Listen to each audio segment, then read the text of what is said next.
Valeu, pessoal. Estamos ao vivo aqui para nosso bate-papo sobre pedagogia digital. Confirma para mim aí se o som tá legal, se vocês estão conseguindo nos ouvir bem. Escreve aí no chat. Sejam todos muito bem-vindos. Tem um delayzinho aqui entre o nosso canal e o YouTube. E já estamos aqui com 46 professores presentes. Vamos bombar aqui hoje falando com um especialista em pedagogia digital, em aulas na internet, professor Rafael Cunha.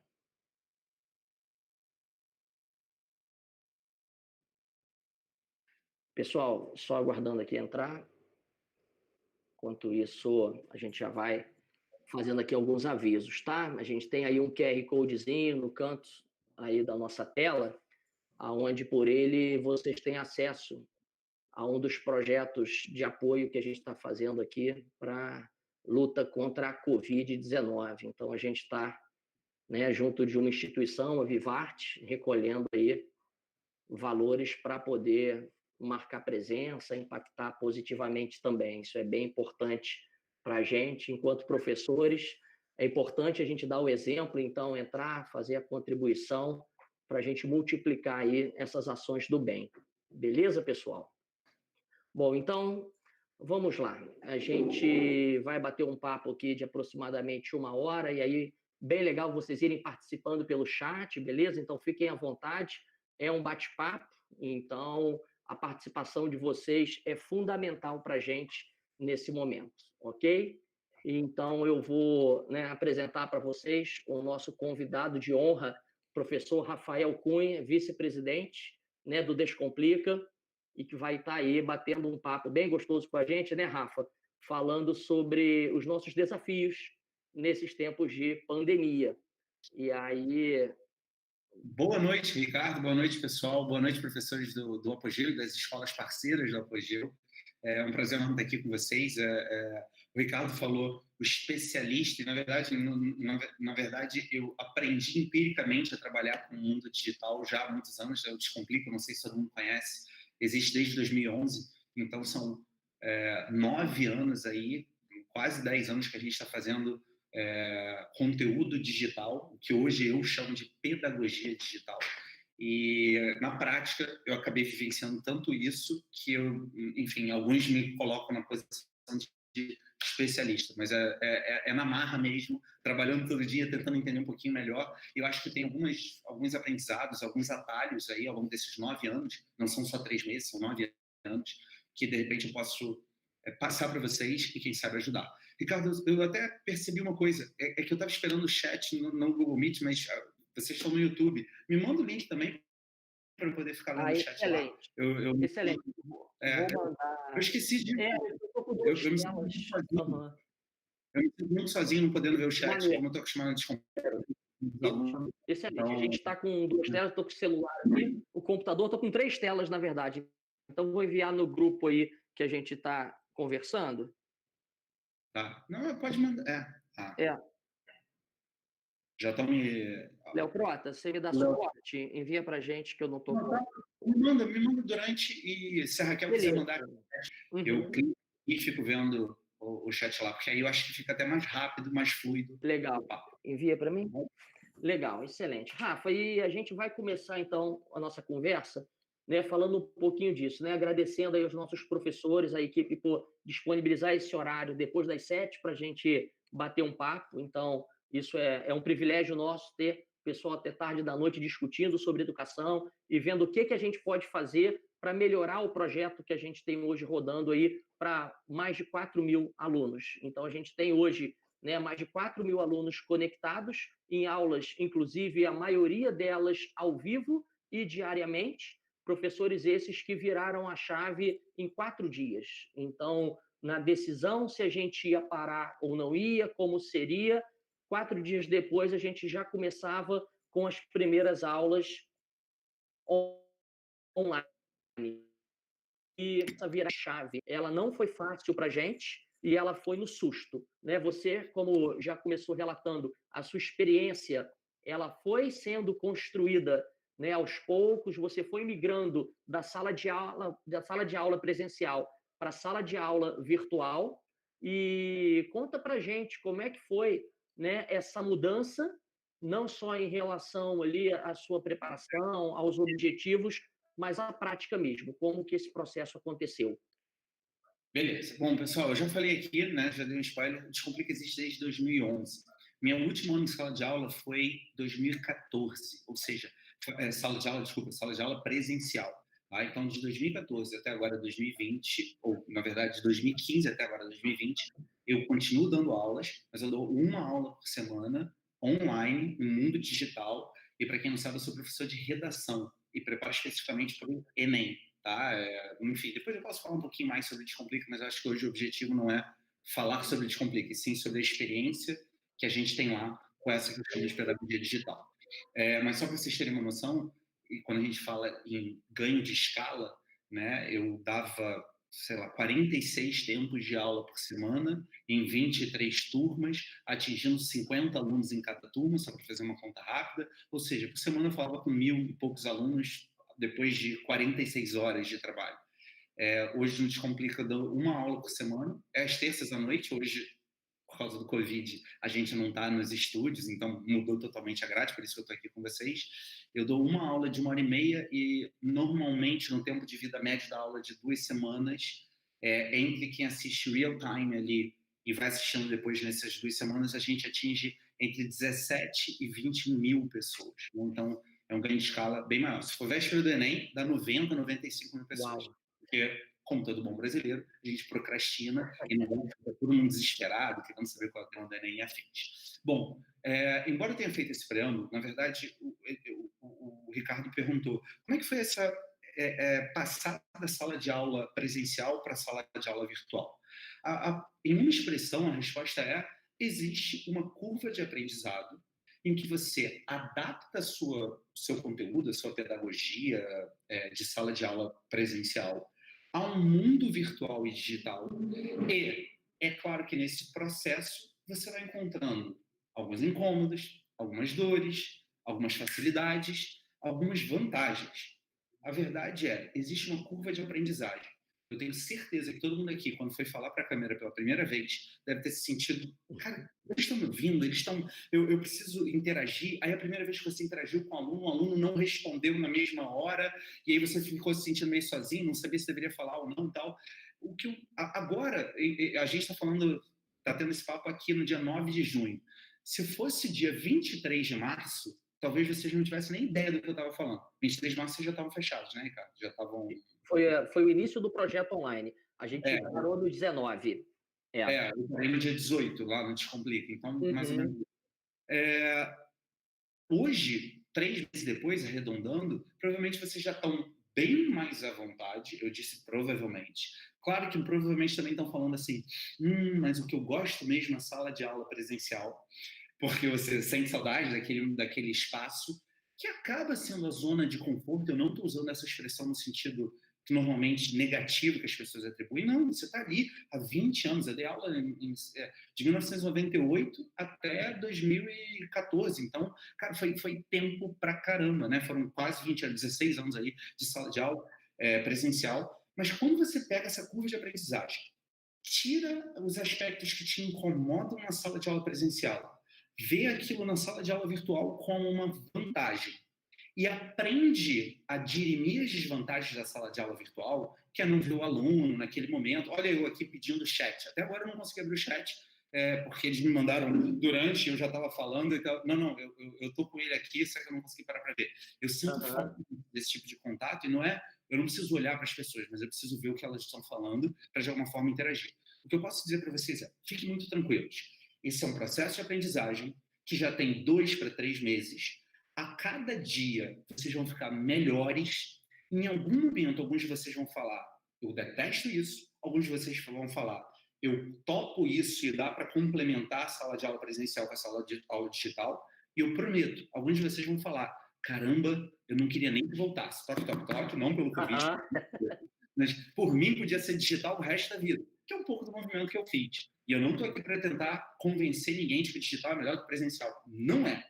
é simplesmente um outro ambiente, e aí, falando a palavra bonita, é um outro canal de transmissão do conhecimento que, aí eu falo sempre, eu até estava conversando com o Ricardo, falei com os gestores do Apogeu, um mês atrás, nem lembro exatamente, né?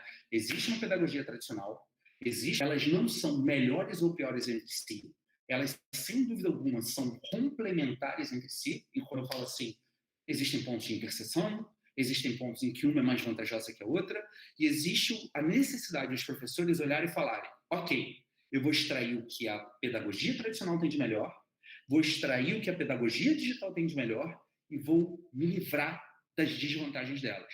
Aí, quando você soma esses dois mundos, provavelmente você vai se tornar um professor muito melhor em todos os ambientes, falando agora a palavra certa, em todos os canais para atingir os alunos. Tá? Excelente, Rafa. Tô lendo o chat agora. Não, ninguém tá falando nada. Por enquanto, só boa noite, pessoal. Vamos participar à vontade, tá? E agora, a gente... Minha câmera no YouTube tá me cortando? Tá, né? Tá, porque no Google Meet eu me vejo diferente do que está no YouTube. Possivelmente eu também estou da testa para baixo só.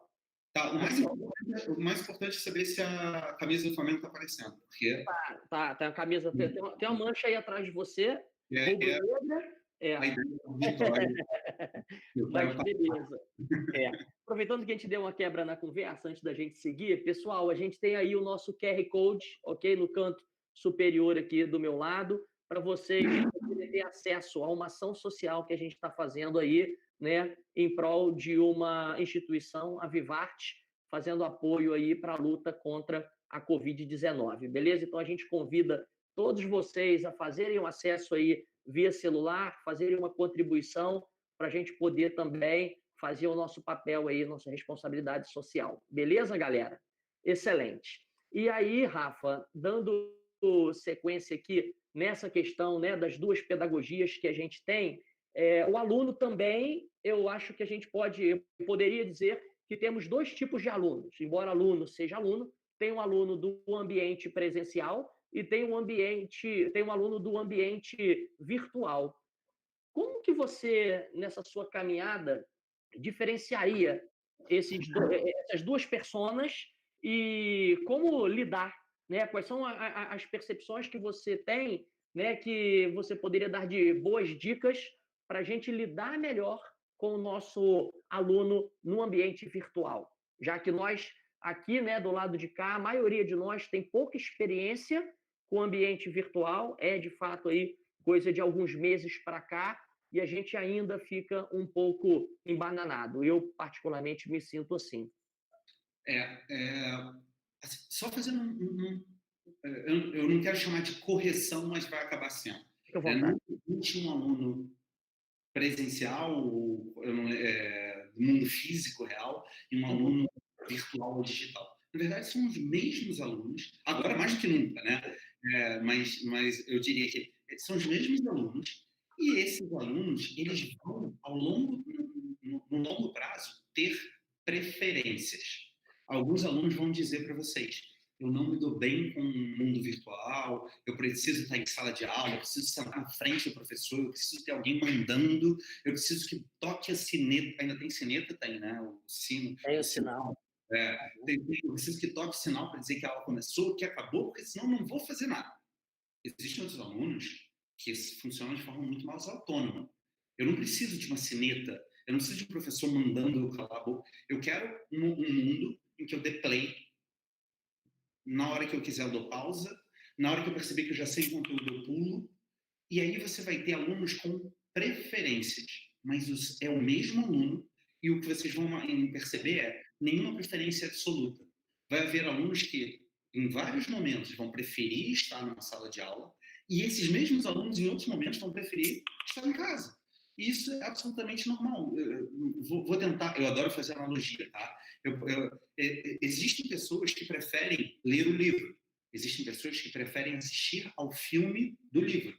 Existem pessoas que querem os dois.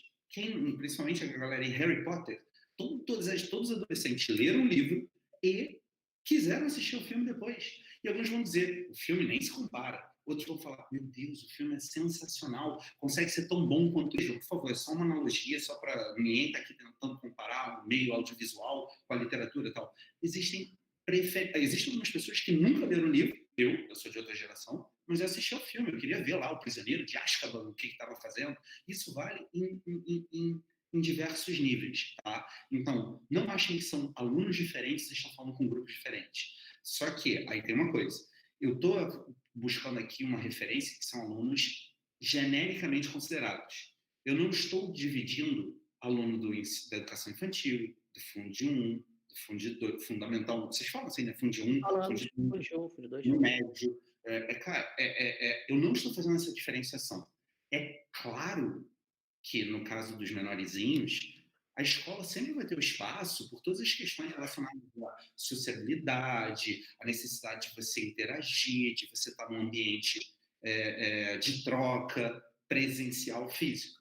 Se você está na pós-graduação, gente, você está na pós-graduação, normalmente essas pessoas têm famílias, têm trabalho, têm que acordar cedo. Não? Aqui no Rio de Janeiro, imagina alguém fazer uma pós... eu moro em Ipanema, fazer uma pós na Barra, ter 1 hora para ir, 1 hora para voltar, é desesperador. Não, assim, são alunos distintos, mas em tese, os dois, seja o pequenininho, seja o médio, seja o velhaco, todos eles podem interagir nos dois ambientes. E você, mais uma vez, e aí desculpa ser repetitivo, mas eu acho que isso é importante, você vai extrair de cada ambiente aquilo que é melhor. Uma coisa que eu sempre falo quando me perguntam sobre como fazer essa pedagogia digital, eu falo assim, olha, não é você que escolhe para onde o aluno vai. Você tem que ir onde o aluno está. Não sei se isso vai ficar claro, mas se os seus alunos usam o Instagram, então você tem que dar um jeito de usar o Instagram como canal. Eu não estou dizendo, Ricardo, que é para dar todas as aulas do Instagram. Não é isso que eu estou falando. Mas se o seu aluno está no Instagram, então você, Apogeu, colégio, escolas parceiras, vocês têm que dizer no Instagram o que vocês estão fazendo, para que os alunos vejam, para que eles queiram, para que eles desejem aquele conteúdo. E aí, claro, você está no Instagram, manda os caras para o YouTube, porque que é onde a gente está fazendo. Vocês estão usando o Google Meets, né? Você está no Instagram e mostra que o que está ali no Instagram é só uma cápsula, uma pílula de um conteúdo, que ele vai poder aprofundar lá no Google Meets, na hora da aula. E aí, quando você vai usando todos esses elementos que não existem na pedagogia tradicional, são da pedagogia digital, provavelmente eu estou fazendo aquilo que eu falei no início, utilizando o melhor deste mundo. Tá? Excelente, excelente. Nesse sentido, eu estou vendo, agora as pessoas resolveram começar a escrever, finalmente, eu estava querendo nem professores. O Gabriel falou assim, você é fera, Rafael, eu gosto, curtia muito seus aulas de Complica. Que maneiro! O Gabriel é professor, todo mundo é professor, então ele assistia as aulas, que legal. Legal. Estão falando que está cortando um pouco. Está cortando minha cabeça, mas agora eu acho que melhorei um pouquinho, né? Fala, Ricardo. Eu vi que o Cristiano fez uma pergunta. Eu posso ficar te atropelando assim? Pode, à vontade. Não vou ficar chateado, não. Eu pedi para a galera interagir. O objetivo aqui é esse, tá? Não tem script, não. Tá, o Cristiano falou assim, gostaria de saber como você lida com a necessidade de dialogar quase todo o tempo com o jovem. Aí ele complementou depois. Quando ficamos em silêncio, eles logo acreditam que houve um problema na rede. Isto exige uma interação nossa grande. Cristiano, você tem toda a razão. Na verdade, você está falando aí de um gasto de energia que na sala de aula tradicional você não tem, né? Porque na sala de aula tradicional você parou de falar, mas as pessoas extravamentam. Aqui, você tem que o tempo todo se preocupar em mostrar que aquele fluxo continua. Não necessariamente, e aí já te respondendo, não necessariamente falando, né? Eu vou melhorar. Não necessariamente falando o tempo todo. Se eu estou gesticulando, se eu estou dizendo, ó, vou fazer assim, pessoal, vou olhar aqui o chat, aí eu estou lendo o que o Cristiano Fagundes me perguntou. Ele fez 2 perguntas, viram que eu pausei aqui, mas em nenhum momento eu estou completamente parado. Eu estou indicando para eles que eu estou num processo de reconhecimento de algo que está acontecendo ali. Eu, particularmente, falo o tempo todo. Cuidado, que falar o tempo todo não significa dar aula o tempo todo ou dar conteúdo o tempo todo. Mas a gente vai falar sobre isso já já, só estou dando spoiler. Fala, fala, querido Ricardo. Ó, a Larissa falou assim: a proposta de EAD é válida quando realizada de maneira pensada. Vocês estão me vendo? Eu falei Ricardo, mas ele. Ah, tá. Maneira pensada e organizada. Acredito que o contexto não favoreceu para que a EAD seja vista de forma positiva. Larissa, na verdade, posso já falar, Ricardo? Manda ver. As escolas já flertam com EAD há muitos anos. Né? O Descomplica, em 2011, já falava com algumas escolas. Só que, por paradoxal que pareça, e aí eu preciso usar essa palavra, é paradoxal, ao mesmo tempo que as escolas flertam com EAD, com o mundo digital, com a pedagogia digital, ao mesmo tempo que as escolas fazem todo um discurso de se modernizar e de buscar cada vez mais esse outro mundo, esse outro canal, que é o canal digital virtual, ao mesmo tempo, toda vez que vem uma novidade, uma solução, toda vez não, às vezes vem novidades e soluções, as pessoas falam, não, peraí, não é bem assim. Não gostei muito disso. E aí pode ser, não gostei muito do aplicativo, não gostei muito do conteúdo, não gostei muito do professor. Quantas vezes a gente o Descomplica já não entrou numa escola, só para deixar claro, o Descomplica não é focado em escolas, é focado nos alunos, né? Usando a terminologia, nós somos uma empresa B2C, focada no consumidor, ser de consumidor, e não no B2B, que seria a escola ou o colégio. Mas, na prática, muitas escolas vêm até a gente e falam: quero comprar Descomplica para os meus alunos. Gente, é incrível a quantidade de vezes em que a gente, o Descomplica entrava numa escola, porque o gestor, o diretor, a coordenação queria, e com 3 dias alguém mandava um e-mail dizendo: um absurdo o que esse professor falou, olha só, ele está dizendo que... E aí, nas humanas isso acontece bastante, às vezes na biologia, Ricardo talvez saiba isso melhor, eu não me ligando mais, também existem alguns questionamentos, e na verdade, assim, normalmente quando eles falam é um absurdo, na verdade não tem nada de absurdo, talvez não seja uma verdade absoluta, talvez o professor tenha colocado como verdade absoluta, talvez seja o papel desse professor chegar para os alunos dele e falar: olha, existem outros lados e outras correntes. Só que muitas vezes, aí voltando, as escolas, ou os professores, eles são tão reativos, fazem o discurso, mas na prática eles não querem essa pedagogia digital, que eles querem validar tudo por aquele detalhe. E aí você fica o tempo todo enxugando gelo, fazendo um discurso, querendo aplicar, mas raramente as pessoas comprando. Aí o que aconteceu, Larissa? Veio o Covid e o Covid disse: agora você não tem mais escolha. Lembra aquele discurso que você estava fazendo nos últimos 9 anos? Quer dizer, no caso de conflito, agora, meu amigo, você vai ter que se adaptar, você vai ter que buscar, você vai ter que aprender. De novo, lá no início, curva de aprendizagem. Curva de aprendizagem de vocês, eu tenho certeza que a aula que vocês deram no dia 23 de março, mais ou menos, é muito pior do que a aula que vocês estão dando agora em junho. Assim, eu aposto muito dinheiro que vocês já melhoraram muito. E é claro que quanto mais aulas vocês derem, melhor. E é claro que agora vocês vão olhar o EAD de uma forma diferente. Alguns vão dizer que não querem isso e que é uma porcaria. Foi o que a Larissa até falou. O contexto não funcionou, porque acelerou o processo, não foi tão organizado. Outros vão olhar e falar: passamos 3 meses meio desorganizados, mas agora chegou a hora de organizar. Aliás, o fato de terem me convidado para estar aqui é justamente para dar um sopro de organização nesse processo. Né? E aí, pelo amor de Deus, eu não estou querendo valorizar, mas o fato de eu já ter vivido isso muitas vezes me permite falar o que funciona e o que não funciona para que haja atalhos nesse processo. Foi claro, Ricardo?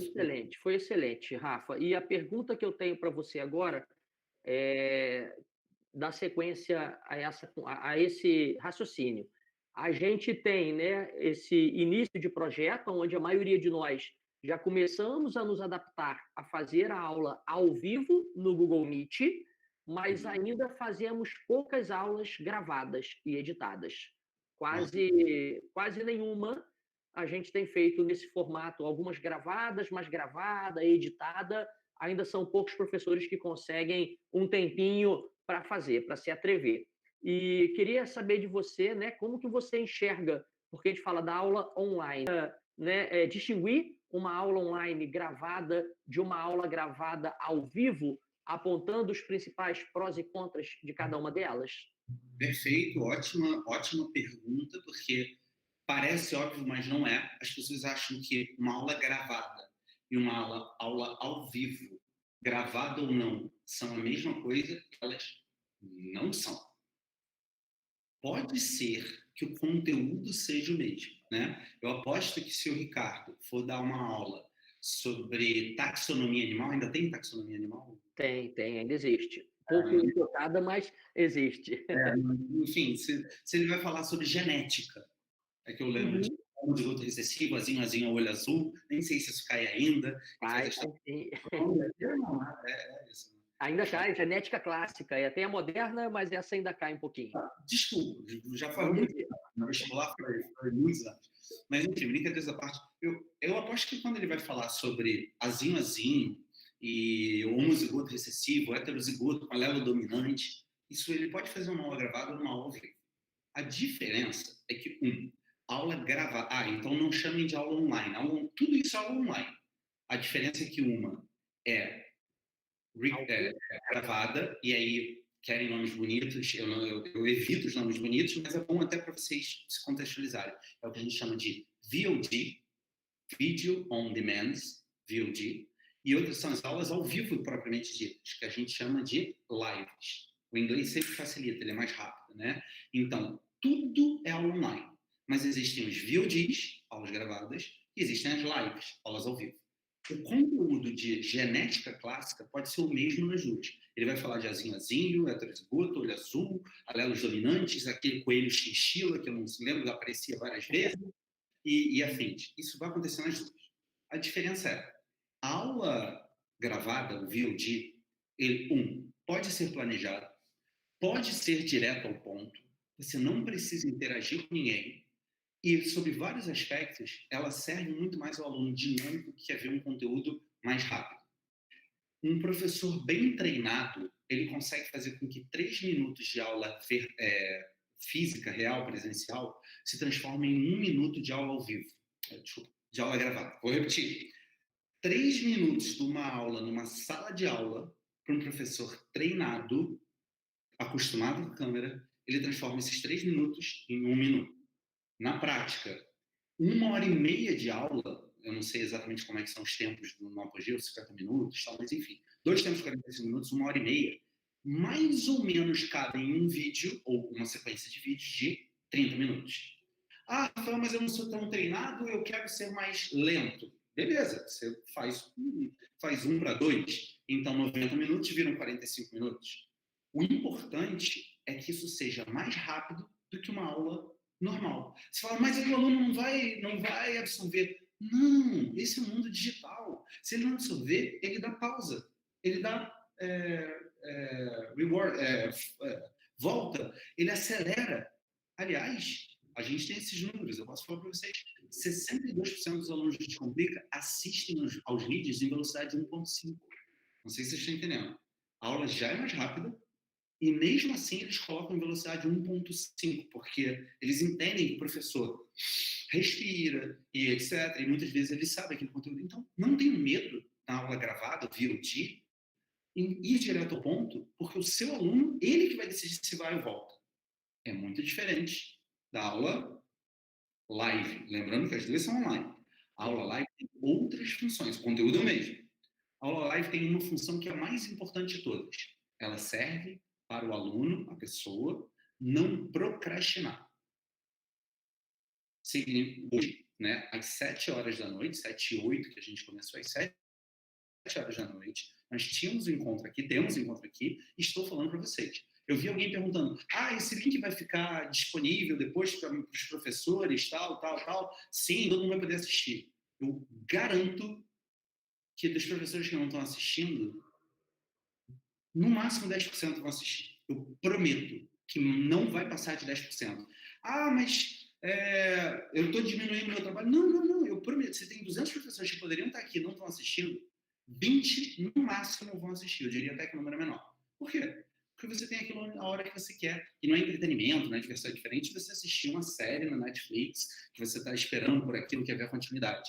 E aí, só tem uma chance das pessoas assistirem. Se todos vocês que estão assistindo virarem e falarem, cara, ajudou muito, assiste. Porque aí a recomendação boca a boca é que faz toda a diferença. Bom, mas por que eu estou falando isso? Função número 1 da aula digital, da aula live, não procrastinar.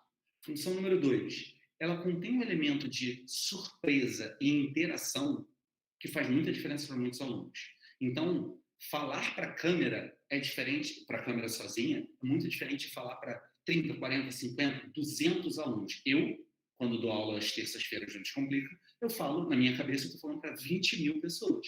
Então, eu falo referências, busco tal, para mostrar o quão atual é aquela aula. Né? Então, minha aula gravada de 2017 não tinha nenhuma referência ao novo normal ou ao Covid. Minha aula ao vivo de outubro deste ano, provavelmente em algum momento eu vou fazer referência à pandemia e ao Covid, da qual saímos vencedores. Deu para entender? Então, VOD, direto ao ponto, rápido, 3 para 1, 2 minutos para 1 minuto.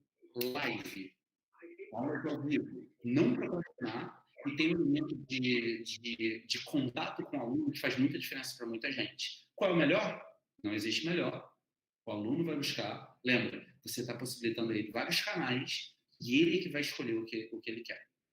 Respondi também, né, Ricardo? Respondeu excelente, Rafa. E entrando ainda um pouco mais nessa discussão, a gente tem alguns professores aí que são hoje, né, fenômenos na internet, nas aulas online. A gente tem aí a equipe do Descomplica, né, o Rafael Cunha, tem o professor Oda de Biologia também, que é fantástico, tem o Ferreto, tem o Jubilu, enfim, alguns nomes famosos que acham ali uma forma de ser ali, né, uma febre entre os alunos.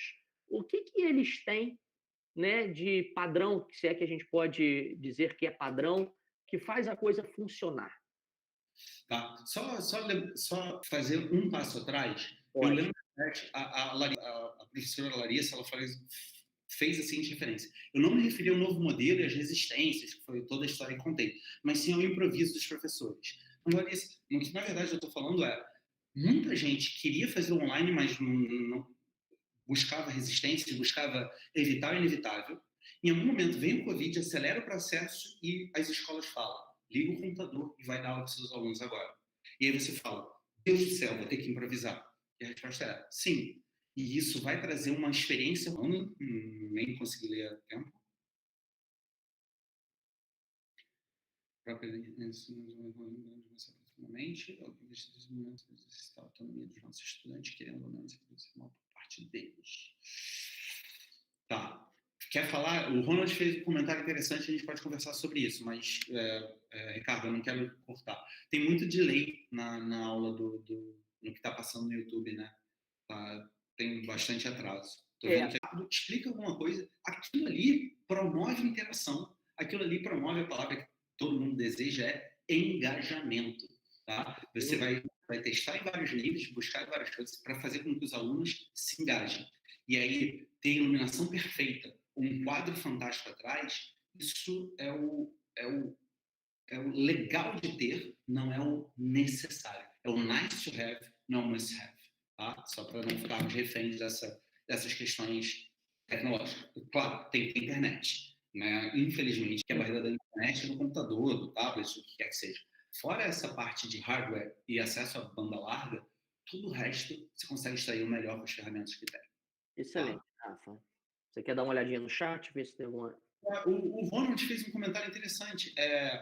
Algo que vejo de interessante nesse momento é a oportunidade de exercitar a autonomia dos nossos estudantes. Querendo ou não, a iniciativa precisa ser maior por parte deles.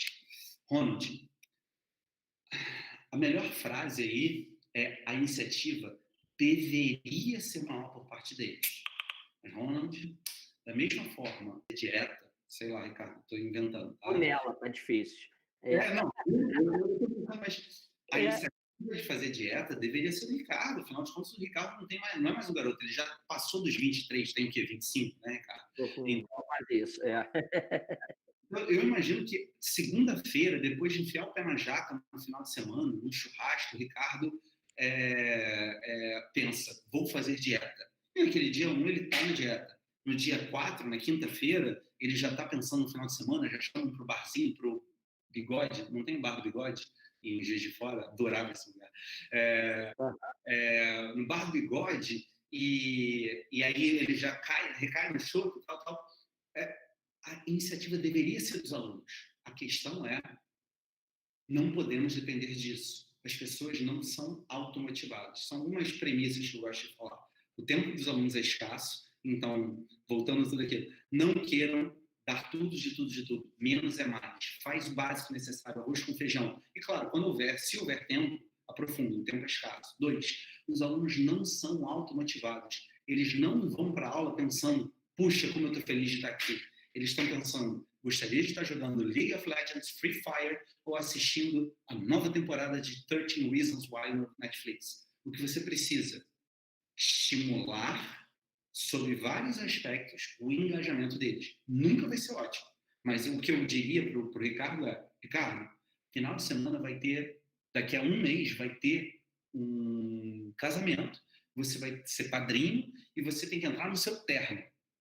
Se vira. Eu aposto que durante um mês o Ricardo vai fazer uma dieta muito mais regrada do que ser, quero emagrecer por emagrecer, né? Pensando no nosso aluno.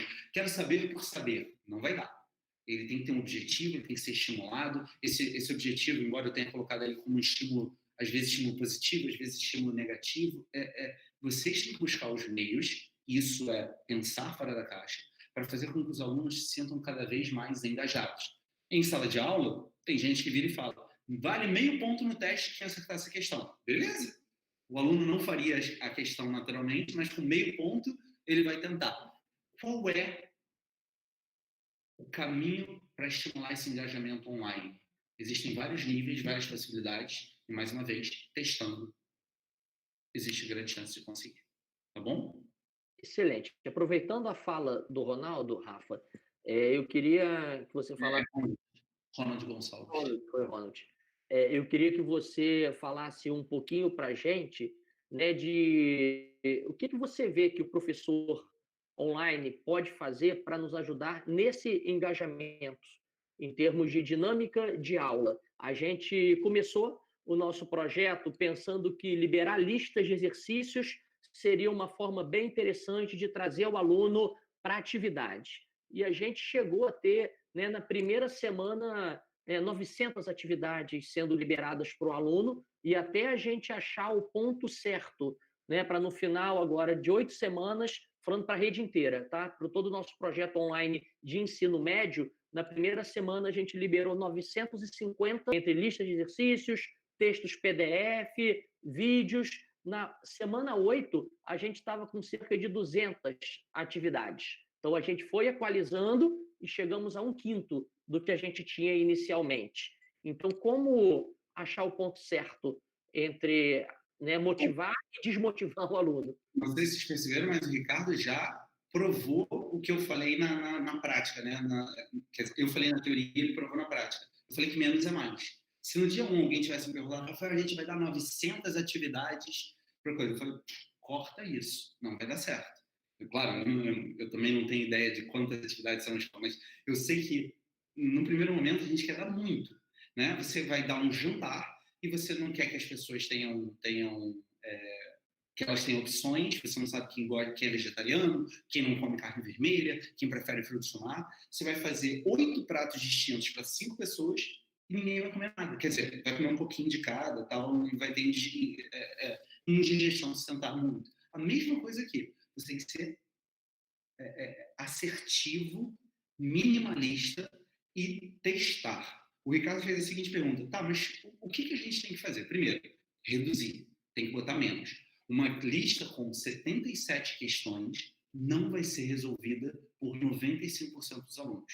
Uma lista que dá certo são as 5 questões que ainda já diz, quem souber fazer essas 5 questões vai, no mínimo, acertar metade da prova. Porque eu prometo que na prova de 10 questões, essas 5 questões vão cair. Eu não entendo bem por que a prova precisa ser uma surpresa. Por que você não combina com o aluno? Saber esses 5, claro, não vai ser a mesma questão, pelo amor de Deus, mas eu estou dizendo, saber o raciocínio dessas 5 questões, eu prometo que você vai resolver no mínimo 5. As outras, você vai ser um pouquinho mais desafiado, mas só um pouquinho. De novo, não vai ter o fetiche de saber o detalhe, salvo uma outra exceção. Então, respondendo, um número baixo de questões, indicações de conteúdo, isso engaja, né? Se eu tiver que fazer uma dieta muito restritiva, é ruim. É bom eu cortar uma ou duas coisinhas, porque eu consigo, tá? Então, número baixo de questões. 2, você tem que ter um planejamento muito claro. Na verdade, eu falo de 4 fases de pedagogia digital, tá? 1, você tem que ter um planejamento. Você tem que deixar claro para o aluno onde ele está e onde ele vai chegar. E não com os termos acadêmicos, aquela pedagogia que ninguém entende. Tem que ser uma coisa muito clara. Ó, você vai aprender probabilidade. Você vai aprender probabilidade com uma teoria que dura mais ou menos 20 minutos e você vai fazer 12 questões, sendo que 5 vão cair na prova, as 5 primeiras, as outras 7 são desafio. Se você fizer tudo isso e uma recomendação de estudo de mais ou menos 2 horas, você aprende probabilidade. Inventei tudo agora, tá? Você planeja com ele onde ele está, pelo que ele vai passar e onde ele vai chegar. Você vai dar um tempo para ele estudar, fazer isso, assistir a aula, fazer os exercícios. 3, você vai avaliá-lo. E aí uma coisa que é muito clara, a teoria das ações, existem 2 tipos de avaliações, existem mais, mas no mundo mais prático, existem 2 tipos de avaliações, avaliações formativas e avaliações somativas. As avaliações formativas são avaliações de treinamento. Você só quer conferir se a pessoa sabe, se ela entendeu aquilo que você explicou. Então, o Ricardo acabou de dar a aula sobre biologia celular e ele pergunta: a organela citoplasmática responsável pelo transporte das substâncias é A, mitocôndria, B, retículo endoplasmático, C, sei lá. Resposta, letra B. Nem sei se é retículo endoplasmático. É isso, é transporte, é retículo, né? 100% dos exemplos de biologia são com mitocôndria, eu não queria cair no óbvio. Todo mundo fala de mitocôndria. Ele acabou de dar esse conteúdo. E depois ele fez uma pergunta com 3 opções, A, B e C, básicas. Tá? E isso pode ser feito em todas as matérias. A redação é feita por início, meio e fim, introdução, desenvolvimento, conclusão, desenvolvimento, conclusão e introdução, nessa ordem. Início, meio e fim poderia, mas isso vale para qualquer coisa. Introdução, desenvolvimento daquela aula. A Revolução Francesa teve 1 fase, 2 fases, 3 fases, nem sei. Eu lembro da Era do Terror, Revolução Jacobina e afins. Mas pergunta básico, isso é avaliação formativa. Respondendo, como você engaja os alunos? Não dando uma aula de probabilidade e no minuto seguinte dando um exercício da FUVEST fase, Unicamp segunda fase. E imita dizendo, olha que desafio. O cara vai querer se matar, por favor, metaforicamente. O que você tem que fazer é, depois de uma aula de probabilidade, fazer perguntas básicas. Em probabilidade é mais combinatória. Eu não sei se eu for ganhando, acertando essas questões. A Revolução Cultural Chinesa foi feita por Mao Tse, Tang, Teng, Ting, Tong, Tung. Se ele assistiu a aula, ele vai responder que é Tung, e ele vai dizer, yes, acertei. E quando, que é isso, tá? Existe serotonina no momento que você acerta. Existe um hormônio que dá prazer, as pessoas ficam muito felizes por acertando. Mais ou menos como no videogame, quando você passa de fase. Essas coisas são super legais, são super curiosas, mas dá para os alunos questões que eles acertem muito, porque eles vão ficar empolgados, vão ficar felizes, e quem sabe eles não vão fazer mais questões. Ele não vai deixar de jogar Mario Kart, ele vai continuar querendo jogar Mario Kart, mas vai ter uma hora que ele vai fazer suas questões. Tá? E depois tem as avaliações somativas, que são aquelas, aí sim, você pode simular uma questão do Enem, você pode pegar algo que demanda um conhecimento mais interdisciplinar, mas essas questões elas não têm que ser a regra, elas têm que ser a exceção. Numa lista de 77 questões, eu deveria ter, primeiro, não deveria ter, mas se você fizer 77 questões, der 77 questões para aluno, das 70 questões básicas eu vou falar, sabendo que eu não vou falar sobre todos. Isso, para alguns puristas de educação, pode soar quase como um ataque, estou infligindo dor. Como assim eu não vou falar sobre tudo? É porque, cuidado, porque se você tem espaço pequeno, o seu objetivo não é fazer um aluno que está no 0 chegar ao 10. Não dá. O que você quer é um aluno que ninguém é 0, que está no 3, chegue a 5. E aí você vai falar, mas ele não vai passar, calma. Não estou discutindo isso. Estou discutindo onde ele está e onde ele vai para onde ele vai. De 3 para 5 é mais de 50% de crescimento. Não sei se você entendeu. Está longe do 10, mas de 3 para 5 é mais de 50%. Aí, se não está claro, pensa no seu salário e pensa que ele do nada aumentou 50%. A vida não fica muito melhor? Se isso vale para o salário, vale para o saber do aluno. Ah, mas com 5 ele não passa. Cuidado, ele não passa para medicina, mas talvez ele passe para as carreiras menos concorridas. Eu não estou diminuindo nem nada, a gente está falando de competição. E se o aluno for 6? Se você fizer ele aumentar 50%, não precisa. Se ele aumentar 40%, se ele for 6, ele vai para 8,4, vai para medicina. Deu para entender? Você não precisa dar 100% do conteúdo. Fixação, planejamento, estudo, avaliação, fixação. Se você tentar fixar tudo de tudo, ninguém aguenta, ninguém consegue. É o mínimo necessário, menos é mais, aquilo que é mais importante para o aluno performar bem. Fez sentido? Excelente, Rafa. Fez demais. Querido, a gente vai, infelizmente, parando por aqui, tá? A gente está aí com completando 1 hora de bate-papo, voou a nossa conversa. Passou rápido. Foi rápido e muito legal, assim. Eu acho que ficam boas sementes plantadas aqui para a gente refletir e já faço o convite em breve aí, a ver se faz mais bate-papo desse, é sempre bom. Eu acho que você simplifica, traz metáforas, né, que ajudam no entendimento e valeu demais. Professor de redação, né, traz de uma forma que funcione. Eu acho que é importante, por exemplo, nessa mentalidade de aprender, eu acho que da próxima vez a gente pode fazer tudo via Google Meets mesmo. Porque se a aula ficar gravada ou pelo Zoom, a gente consegue manter sem o delay do YouTube e até uma resolução melhor ou algo assim. Tá? Então, pode ir aplicando a curva de aprendizagem um tipo de transmissão que a gente não está acostumado a fazer.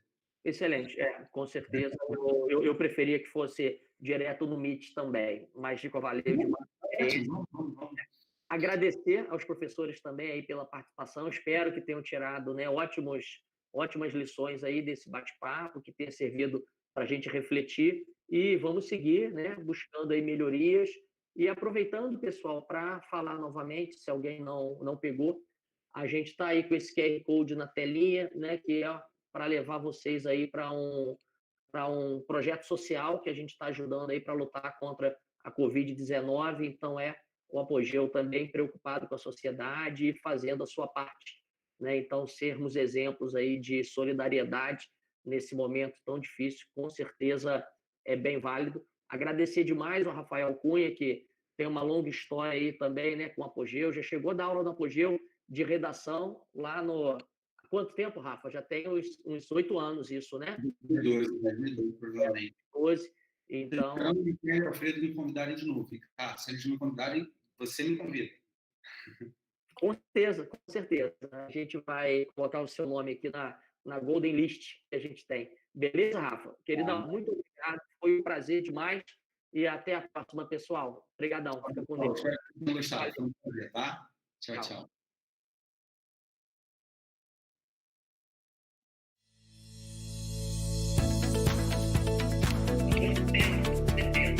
Não, ninguém está de férias. Muito pelo contrário, temos um desafio enorme pela frente, que nos exige garra, determinação e ousadia. O cenário de pandemia global gerada pela Covid-19 nos impôs mudanças bruscas e imediatas. Precisamos superá-las com um mínimo de impacto na qualidade do serviço oferecido. Por isso, o Apogeu segue se reinventando na tentativa de manter o ensino de excelência, agora em âmbito digital. Prova disso são as incontáveis atividades realizadas pelos alunos, de forma online, com as tecnologias mais avançadas no segmento da educação. Sabemos que este ainda não é o modelo ideal e temos grandes obstáculos adiante. Foi muito difícil no começo porque era tudo novo, a gente nunca tinha acontecido isso, pelo menos comigo, a gente ter acabado as aulas presenciais por um tempo. E o Apogeu lançou algumas semanas depois a plataforma que é Mágico, mas o grande desafio foi eles adicionarem, rechear bastante com o conteúdo e conseguir administrar isso, sacou? utilizar a apostila do colégio, mas utilizar também o portal. E veja quantas conquistas já conseguimos implementar desde a paralisação das aulas presenciais em março. Conteúdos sólidos e altamente focados no desenvolvimento do aluno. Desenvolvimento de habilidades socioemocionais, flexibilidade, individualização de aprendizado e um conteúdo motivador incorporados ao programa digital. Exercícios interativos e dinâmicos. Atividades diárias na plataforma Eleva e Educo, que representam o que há de mais moderno em tecnologia educacional no país. Além disso, a escola não deixou de estimular as brincadeiras e o lazer, investindo na oferta de jogos educacionais que contemplam todas as matérias e ainda sugestões de atividades culinárias. E mais, o Apogeu inovou com aulas ao vivo no canal do YouTube para o ensino médio, pré-vestibular e turmas militares, reunindo mais de 1.000 alunos na realização de simulados online aos finais de semana. A equipe segue trabalhando duro para entregar todo o pacote de serviços pactuado com cada uma das 6.000 famílias atendidas. Em casa, as famílias também se mobilizam. O posicionamento do Apogeu é muito interessante nessa hora e aí que ele vai mostrar como que é importante a criança saber lidar com a internet. O Enem esse ano já vai ter a opção de fazer